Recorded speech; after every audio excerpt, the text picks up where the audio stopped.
Nigerian court did not pronounce IPOB as proscribed group, Nnamdi Kanu tells government.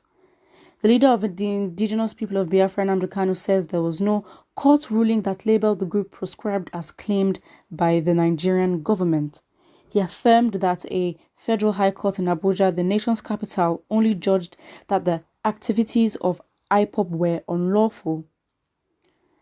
Kanu said this in a statement signed himself and made available to Sahara reporters on Wednesday through Emma Powerful, the spokesman for the group. The IPOB helmsman stated this in his reactions to the directives of the National Broadcasting Commission asking the Department of State Services and Nigerian Police to arrest operators of Radio Biafra in Lagos after claiming it had jammed its signals.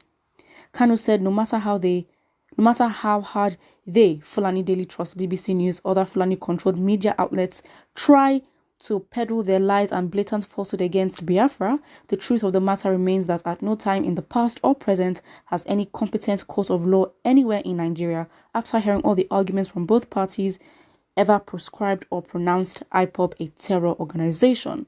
On the contrary, a federal high court ruling in Abuja held that IPOB activities were unlawful. That remains the only credible judicial pronouncement on the matter till date. Fact.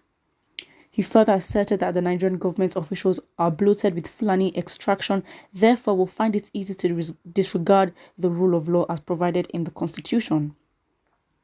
Only the bandit supporting terror enabling Fulani Nigerian presidency thinks otherwise. Fulani presidency directing a Fulani Attorney General of the Federation to obtain an ex parte order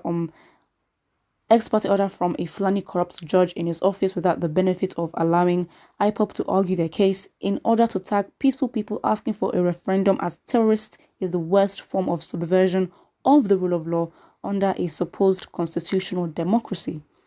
He claimed that Nigeria's political leaders are the terrorists in the country, saying that they see IPOB as a threat to their complete supremacy. Very factual.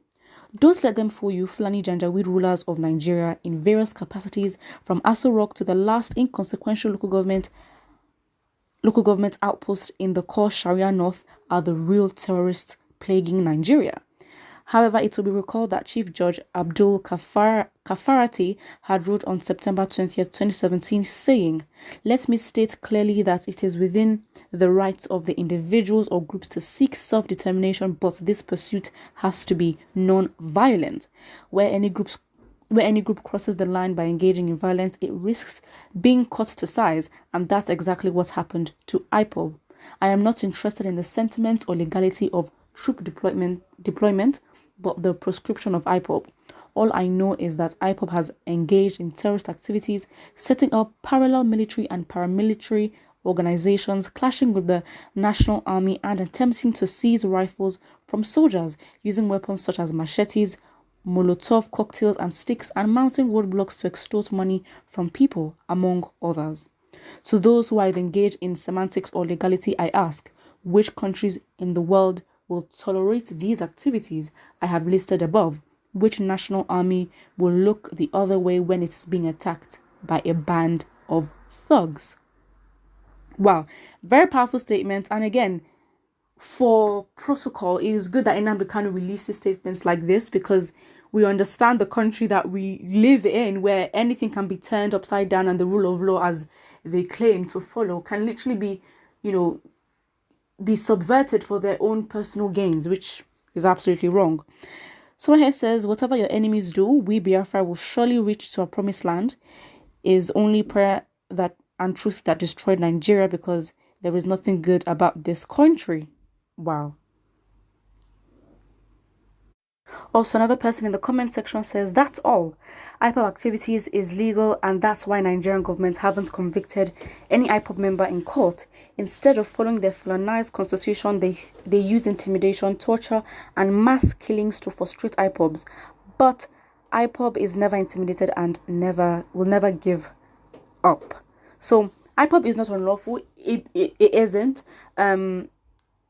As much as we know where we stand in terms of the country's relationship with IPOB, and obviously how the country is very threatened. I mean, if you see how they react to, Biafrans and whatever protests they're having, and if you compare it to actual troubling issues of the country, they would not focus on that, because again, they try to show their power and intimidation on harmless people who are just out here trying to make their living in this world better. And of course, it's just absolutely shameful at this point. It is very shameful. Someone here says IPOB is truly a big threat to all Nigerian corrupt politicians because they preach the truth from heaven. That is the truth, absolutely. And the fact is, you can't win any argument with the Biafrans, and you think it's and you can tell them whatever you want, and you think they believe it. Absolutely not. Also, another comment here says these are a bunch of criminals in the seat of power, and if you said that government of Nigeria should do something against the bandits, you're wasting your time. May God have mercy on you. All right. Someone here says, despite all the atrocities, there still remain those with human conscience in the zoo judiciary. IPOB is a legal organization organized worldwide. Someone says we cannot be talking about IPOB and ESN when the Fulani herders were allowed to carry AK-47 in the southeast without checkmating them. Oh, what? Okay. Someone says we are Biafrans. Biafra is a nation that is in the existence before the zoo called Nigeria, and that is absolutely true.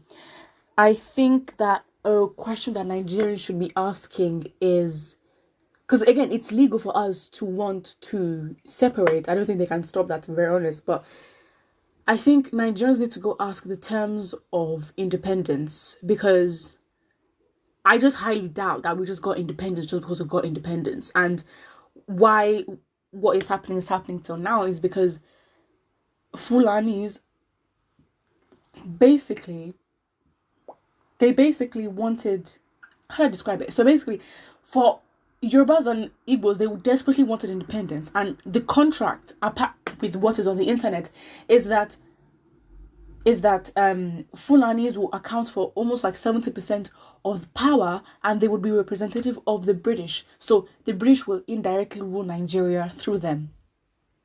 I think that's what it is, to be honest. I can't. Someone says, I'm not regretting being Nigerian, but I regretted it in the same way, in the same country with IPOB people. It's sad, but I think that we all need to be aware of what is actually going on now. I mean, again, it's obviously good that IPOB is coming out to make claims that the government never described them as terrorists and all that, and legally, because they are allowed to do that, the government is basically framing themselves by calling them a terrorist organization, because again, there's no proof, they can't back it up. And so yeah, well, put what you think about this in the comment section below. Do not forget to like and subscribe.